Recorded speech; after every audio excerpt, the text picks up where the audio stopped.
Bawat barangay ay may mga programang inihahanda para sa mga kabataan, tulad na lamang ng paliga. Ngunit ang barangay na ito ay may kakaibang paraan para mahikayat ang mga kabataan na lumahok sa iba't ibang programa. Ang Barangay East Green Hill ay naglunsad ng libreng boxing training and coaching.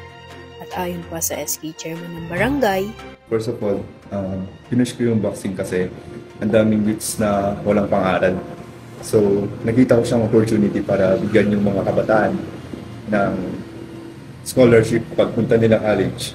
mayroon silang libreng daily boxing training sessions na sinusuportahan ng mga atleta galing sa University of Baguio at University of Cebu. Ito ay ginaganap sa Athletic Pole, 6 p.m. hanggang 10 p.m. Iniimbitahan rin nila ang mga national boxing athletes tulad ni Mark Lester Durens at Sai Malectan. Ito ay para sa karagdagang kaalaman ng mga atleta na nais makikompetensya sa national level. Isa si Christopher sa mga atleta na sumali at pinalad makakuha ng scholarship.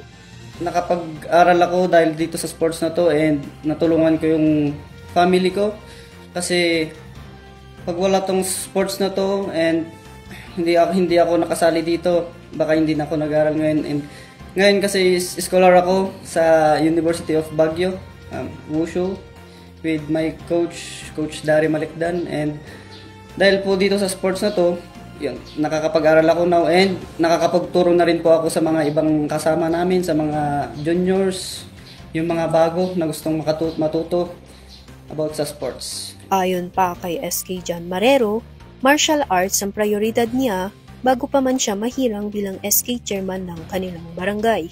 Bago pala ako manalo, isip-isip ko yung anong ways may ubos yung energy ng kabataan. So, pagtapos ng school, pwede na silang umuwi, tapos mag-training, tapos tulog na para hindi pa sila pumunta kahit sa bisyo.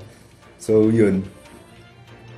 Before pa ako mag-run na SK, naisip ko na talaga yung sports na combative basketball. Ang East Green Hill ay isa sa mga barangay na may kakaibang programa na naglalayong mahasa pa ang boxing skills ng mga manlalaro na may posibilidad pa para makakuha ng scholarship sa combative sports.